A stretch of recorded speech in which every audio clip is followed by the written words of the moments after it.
ሰላም ቤተሰቦቻችን በዛሬው ፊልም ዳሰሳችን በ2025 የወጣውን ሂም የተሰኘውን የሳይኮሎጂካል ሆረር ፊልም ይዘንላችሁ መጥተናል። እንደምትወዱት አልጠራጠርም። እኛም በርትተን እንድንሰራ እንደተለመደው ሰብስክራይብ ያላደረጋችሁ ሰብስክራይብ በማድረግ ቀደም ብላችሁ ቤተሰብ የነበራችሁ ደግሞ ላይክ በማድረግ እንድታበረታቱን እየጠየቅን ወደ ፊልማችን እናልፋለን። ታሪኩ የሚጀምረው ካሜሮን ከወላጆቹ ጎን ተቀምጦ በሲቪየርስ እና በአትላንታ ማንሰን መካከል የሚደረገውን የእግር ኳስ የፍጻሜ ውድድር ሲመለከት ነው። ሲቪየርስ በአንድ ነጥብ ብቻ እየተመሩ ነበር። ሁኔታው በከፍተኛ ውጥረት የተሞላ ነበር። በመጨረሻዎቹ ደቂቃዎች ላይ ግን ተአምራዊ በሆነ መንገድ ሲቪየርስ በአንዲት ነጥብ አሸነፉ። ነገር ግን ህዝቡ በደስታ ሲፈነድቅ አንድ አሳዛኝ ነገር ተከሰተ። የካሜሮን አይዶል የሆነው አይዛይ ዋይት ከባድ የእግር ጉዳት አጋጥሞት ወደቀ። በካሜሮን አይኖች ውስጥ ያለውን የተስፋ መቁረጥ ስሜት የተመለከተው አባቱ በቀስታ በህይወት አንድ ነገር ለማግኘት ሌላ ነገር መስዋዕት ለማድረግ ፈቃደኛ መሆን አለብህ በማለት ልጁ ተነሳሽነቱን እንዲጠብቅና ተስፋ እንዳይቆርጥ አበረታታው። ከ14 ዓመታት በኋላም አይዛይ ዋይት በእግር ኳስ ውስጥ ካሉ ታላላቅ ስሞች አንዱ ሆኗል። አንድ ወይም ሁለት ብቻ ሳይሆን ሲቪየርስን 8 ጊዜ ለሻምፒዮንነት አብቅቷል። አሁን ግን ገናና የነበረው የሙያ ዘመኑ ወደ ማብቂያው እየተቃረበ ነው። በየቦታው አንድ ጥያቄ ያስተጋባል። እሱም አይዛይ ዋይት አንድ ተጨማሪ የውድድር ዘመን ይጫወታል የሚል ነበር። ይህ በእንዲህ እንዳለ ካሜሮን ራሱ ታዋቂ የእግር ኳስ ኮከብ ሆኖ በመጨረሻም ዝና ማግኘት ጀምሯል። በአንድ ምሽት በትውልድ ከተማው ሜዳ ላይ ብቻውን ልምምድ እየሰራ ነበር። የድሮ የትምህርት ቤት አሰልጣኙ መጥቶ ሰላምታ ሰጥቶት ሄደ። ካሜሮን ጥቂት ምቶችን መታ። ኳሷ በቀስታ እየተንከባለለች ቆመች። ሊያነሳት ዝቅ ሲል አንድ ሰው በድንገት ከኋላው በመምጣት ጭንቅላቱን መታው። ከዛም ከቀናት በኋላ ሆስፒታል ውስጥ ሲነቃ ሐኪሞቹ ለእናቱ ልብ የሚሰብር ዜና ነገሯት። የካሜሮን የሙያ ህይወት አሁን በከፍተኛ አደጋ ላይ ነው። መጫወቱን ከቀጠለ ጉዳቱ ለሞት ሊዳርገው ይችላል በማለት ነገሯት። ካሜሮን ግን ለማቆም ፈቃደኛ አልሆነም። ከዛም ከፍተኛ ደረጃ ላይ ያለን ቡድን ተቀላቀለ። መገናኛ ብዙሃን ስለ ጭንቅላት ጉዳቱ ያለማቋረጥ ቢዘግቡም ሁሉም ሰው ግን ካሜሮን አሁንም መጫወት እንደሚችል ይናገራሉ። ከአንድ ትልቅ ጋዜጣዊ መግለጫ በፊትም እናቱ ለመጨረሻ ጊዜ እንደገና እንዲያስብበት ለመነችው። ካሜሮን ግን በውሳኔው ጸና። ህይወቱን በሙሉ ለዚች ቅጽበት ሲለፋ ኖሯል። ዝም ብሎ መተው አይችልም።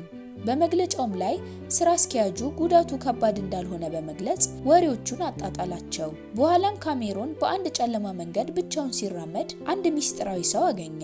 ሰውየውም ካሜሮንን ግንባሩ ላይ እንዲፈርምለት ጠየቀው። ካሜሮንም በዝምታ ጥሎት ሄደ።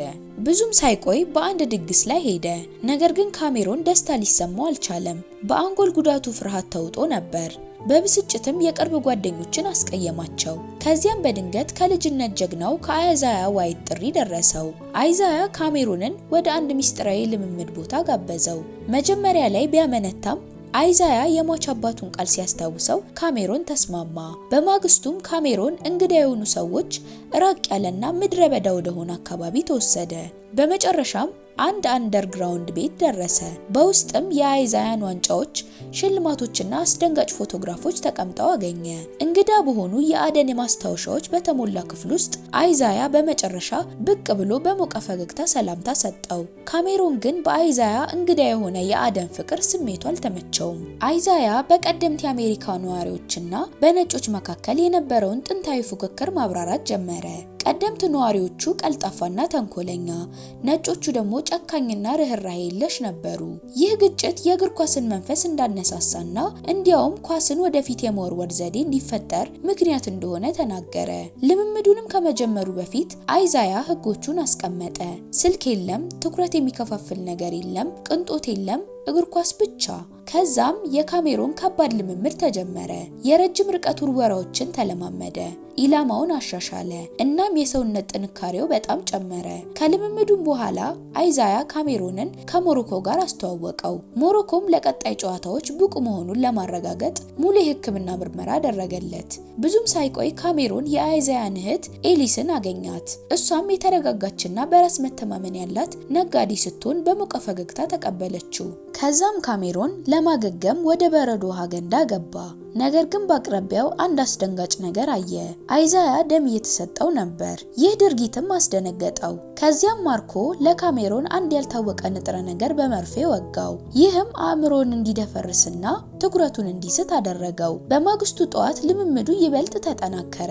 የበረሃ ላይ ሩጫውም በጣም ከብዶት ነበር። በመጨረሻም እያስታወከና ትንፋሹ እየተቆራረጠ ወደቀ። በዚህ መቃዠት ቅጽበት ቀይ ልብስ የለበሰች ሴት ብቅ ብላ በመሳሪያዋ ልትመታው ስትል በመንቃት ካሜሮን ቅዠት ብቻ መሆኑን ተረዳ። አይዛያም ጥንካሬውን ለማሻሻል 1 ሳምንት ሰጠው። ይህ በእንዲህ እንዳለ ማርኮ ሚስጥራዊ የሆኑ ንጥረ ነገሮችን መውጋቱን ቀጠለ። ብዙም ሳይቆይ ካሜሮን አንድ አዲስ ከባድ ፈተና ገጠመው። ኳሱን በ2 ሰከንድ ውስጥ ተቀብሎ ማቀበል ነበረበት። ካልሆነ ግን የቡድን ጓደኛው ፊቱ ላይ በኃይል በተወረወረ ኳስ ይመታል። ጫናው በጣም ከባድ ነበር። አመነታ። ኳሱንም ሲወረውሩ ተሳሳተ። የቡድን ጓደኞቹም በኳስ ተመተው ተጎዱ። ፊታቸውን በደም ተነከረ። አይዛያም በቀዝቃዛ ድምጽ ትኩረትን ሰብስብ አለበለዚያ ጓደኞችህ ይሞታሉ ሲሉ አስጠነቀቀው። በከፍተኛ ጫና ውስጥ ሆኖ ካሜሮን በመጨረሻ በትክክል ሰራው። ነገር ግን የአይዛያ ባህሪ ከጊዜ ወደ ጊዜ እንግዳ የሆነ መምጣቱ የካሜሮንን ጥንካሬ አባባሰው። የካሜሮን ስፌቶች መከፈት ሲጀምሩ አይዛያ ልምምዱን አከበደው። ከፍተኛ ግፊት ወዳለበት ክፍል ውስጥ አስገባው። ግፊቱም 50 ፒኤስአይ ደርሶ እየጨመረ ሄደ። ጫናው የካሜሮንን አእምሮ ወደ መጨረሻው ደረጃ ደረሰው። አስፈሪ ቅዠቶችም በእውነታና በቅዠት መካከል ያለውን መስመር አደበዘዙት። ሆኖም ወደፊት መግፋቱን ቀጠለ። ከዚያም የአመራር ልምምዶች መጡ። የአይዛያ ሰዎች የህመም ደረጃውን ለመፈተን ደጋግመው በኃይል ገጩት። ካሜሮን ተንገዳግዶ ወደቀ። አይዛያ ግን አባቱን እንዲያስታውስና ድፍረቱን እንዲያገኝ ጮኸበት። ቁስሎቹም እየተከፈቱ ሲሄዱ ካሜሮን በመጨረሻ ተቆጣ። ወደፊትም በመሮጥ የተቃራኒውን ተጫዋች በጭንቅላቱ ገጭቶ ወደ መሬት ጣለው። ሰውየውም ክፉኛ ተጎዳ። አይዛያ ባሳየው ቁጣ ተደንቆ ካሜሮንን የሱ እውነተኛ ተተኪ እንደሆነ ማሰብ ጀመረ። በዚያም ምሽት ካሜሮን በቅዠት እየተሰቃየ በጨለማ ኮሪደሮች ውስጥ እየተራመደ ጋዜጠኞች ያገኙትና በፎቶ ያስጨንቁታል። ከዛም ለእናቱ መልካም ልደት ለመመኘት ደወለላት። ነገር ግን ብዙም ሳያወራት ማርኮ በድንገት ገብቶ ስልኩን እንዲዘጋ አስገደደው። ማርኮ እንደ ካሜሮን ላሉ አትሌቶች ህይወቱን እንደሚሰጥ በመግለጽ ምንም ቢፈጠር ልምምዱን እንዲቀጥል አሳሰበው። በኋላም በሳውና ውስጥ አይዛያ የተጫዋችነት ዘመኑን፣ የመልበሻ ክፍሎቹን፣ የደጋፊዎቹን ጩኸትና የህዝቡን ድምጽ አስታወሰው። ካሜሮንን የታላቅነት መሰላል በጭፍን እንዳይወጣና እንደሱ እንዳይሆን አስጠነቀቀው። ከትንሽ ቆይታ በኋላ ካሜሮን ብቻውን ተቀምጦ ሳለ አንዲት ሴት በድንገት በድንጋይ አጠቃችው። እሱም ራሱን ለመከላከል ታግሎ አነቃት። ከዛም ጥሏት ሲሄድ ከወደቀችበት ተነስታ እሱን ለማጥቃት ለመከላከል ስትሞክር በድንገት አይዛያ እየሮጠ መጥቶ አንገቷን በማነቅ ይገላታል። በአይዛያ ያልተረጋጋ ባህሪ ግራ የተጋባው ካሜሮን እርዳታ ለማግኘት ወደ ኤሊስ ሄደ። እሷ ግን አይዛያ ለውጭ ሰዎች እንግዳ መስሎ እንደሚታይ ብቻ በመግለጽ ጉዳዩን አጣጣለችው። ከዚያም ኤሊስ ካሜሮንን ወደ አንድ ትልቅ ድግስ ጋበዘችው። አብረው ጠጡ፣ ጨፈሩ። እናም ፀሐይ እስክትወጣ ድረስ በግዴለሽነት ተዝናኑ። በማግስቱ ጠዋት አይዛያ ሽጉጥ ይዞ ወደ ካሜሮን ክፍል በኃይል ገባ። ድምፁ በቁጣ እየተንቀጠቀጠ ከኤሊስ ጋር ተኝቶ እንደሆነ ጠየቀው። ካሜሮን የራሱን የሁለተኛ ደረጃ ትምህርት ቤት የሴት ጓደኛውን እያስታወሰ ካደ። አይዛያ በቀዝቃዛ እይታ ለማንም ስሜት አትጨነቅ፣ ብቸኛው አስፈላጊ ነገር እግር ኳስ ብቻ ነው አለው። ልምምዱ በመጨረሻ ተጠናቆ ካሜሮን ለትልቅ ቃለ መጠይቅ ተዘጋጀ። ነገር ግን በግማሽ መንገድ ላይ ስሜቱ አሸነፈው። በእንባ እየተናነቀ እግር ኳስን ሊያቆም በመቃረቡና ሟች አባቱን በማሳዘኑ የተሰማውን የጥፋተኝነት ስሜት ተናገረ። እንባውም እየተናነቀው ለአባቱ መታሰቢያ መጫወቱን እንደሚቀጥል ቃል ገባ። በኋላም ኤሊስ ለአንድ ትልቅ ክብረ በዓል እንዲዘጋጅ ረዳችው። ይህም የሴቪየርስ ከፍተኛ ባለስልጣናትና የቡድን ባለቤቶች የሚሰበሰቡበት ነበር። በዝግጅቱ ላይ ለቀጣዩ ደረጃ ዝግጁ እንደሆነ ጠየቁት። ካሜሮን ራሱን ነቀነቀ። ከዛም ወይኑን ጠጣ። እናም ቀስ በቀስ መስከር ጀመረ። ይህ በእንዲህ እንዳለ ኤሊስ ማርኮን በመክዳት በአንድ የጨለማ ስነ ስርዓት ላይ እንደ መስዋዕት አቀረበችው። በቀጣዩ ትዕይንት ካሜሮን በአልጋ ላይ ደክሞና ግራ ተጋብቶ ተኝቶ ነበር። ከዛም አንድ መርፌ ከፊት ለፊቱ አየ። በመርፌውም ራሱን ሲወጋ መድኃኒቱ ወደ ደሙ እንደገባ እንግዳ የሆኑ ለውጦች በሰውነቱ ላይ ታዩ።